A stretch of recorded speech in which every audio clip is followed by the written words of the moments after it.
Go. Hi, I'm Katie, this is Rebecca, and this is our model horse race. And today we're going to show you how to fit this bridle. But before we start, we must untie our horse's head, so it doesn't, if it decides it's going to pull back, it can stay quite easy. Okay, and then before we put the bridle on, we must measure it up to the horse's head, like so. To get a sort of a size of that, and then before we put it on, as Rebecca has already demonstrated and done previously, undo all the buckles and all the pieces, so it's easy to adjust. Okay, and then is what you want you to do. You want to make sure your stable door is shut, and then you're going to take the head collar off, put it round the horse's neck, still making sure your horse isn't tied up, it's secure.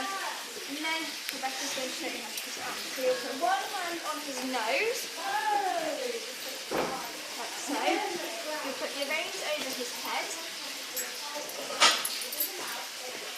You'll make sure your bradoon is over your weymouth. The weymouth is the curved one at the bottom, and the bradoon is the snaffle.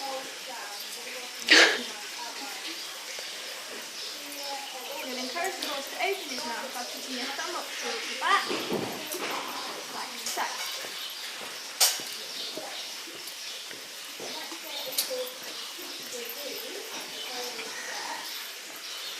You pull the ball up through the headband, brow band, and make sure you have no buckles there to cause the horse any sores. Okay. The first thing you will do up is your throat latch to secure the bridle. Making sure that you've got 4 fingers, you pick 4 fingers.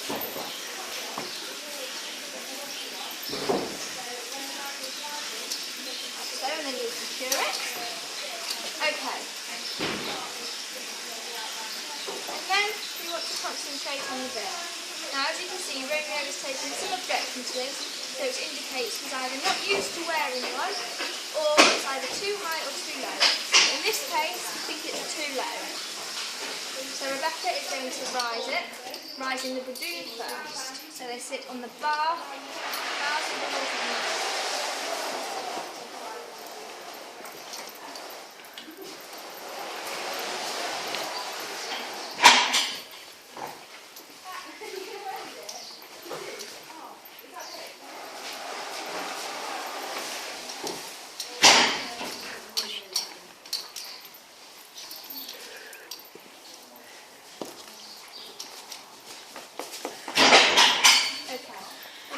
You want to check the bradoon, see if it's sitting in the right place, which it should slightly be over the weymouth, which it is. And then you want to, if the weymouth isn't fitting, you want to higher the weymouth. Adjust. Which Rebecca will do.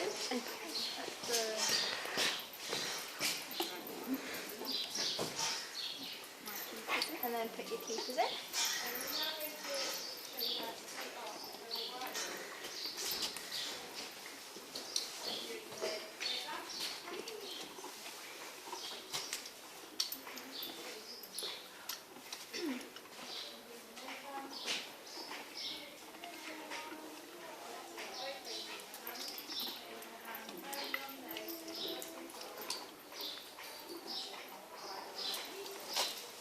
The next thing you should do is a noseband.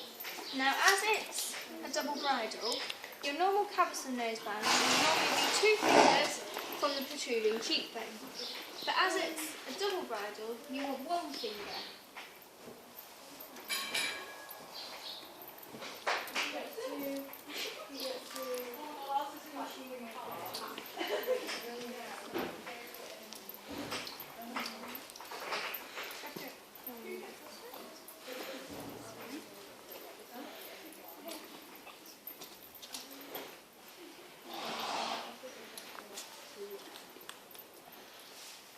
You want to straighten the noseband out and making sure it's not sat on any soft nasal tissue. If it's sat on any soft nasal tissue, it may cause the horse some problems in their breathing.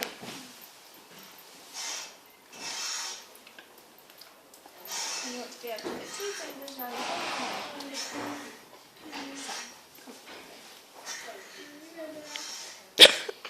Okay, the curve. to, if you've got a curb chain like we have here, you want to turn it round so it's flat, like so, and then make sure it goes under the reins so it's not pulling on anything. And you also don't want it to be too tight because it may cause your horse some pain and they may lift their head or object to it.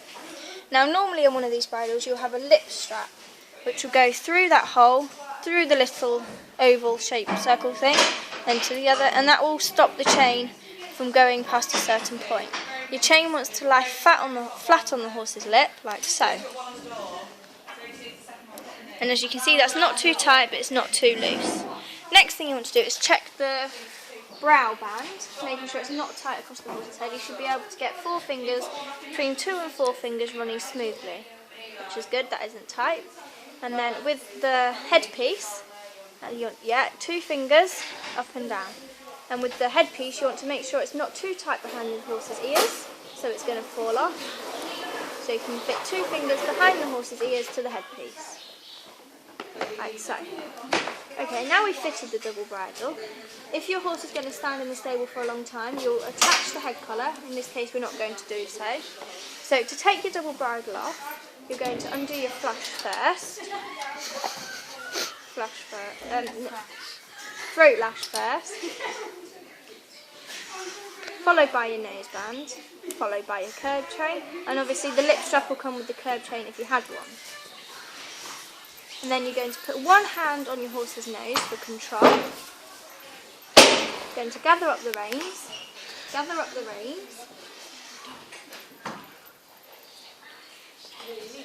and then gently pull it off, allowing the horse to let go itself so you're not clanking on its teeth. Then if you have an assistant, they will take your bridle, and then you will reattach your horse and tie it up so it is secure.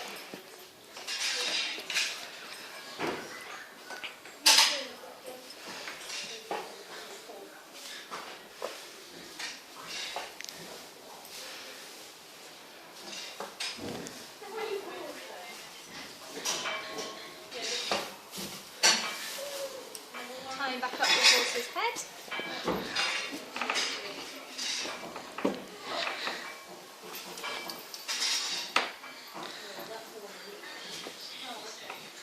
And then before you put your bridle away, you just want to wash the bits and then give your bridle a wash. And that's how you fit a double bridle, Lincoln College style. Thanks for watching. Bye. Bye.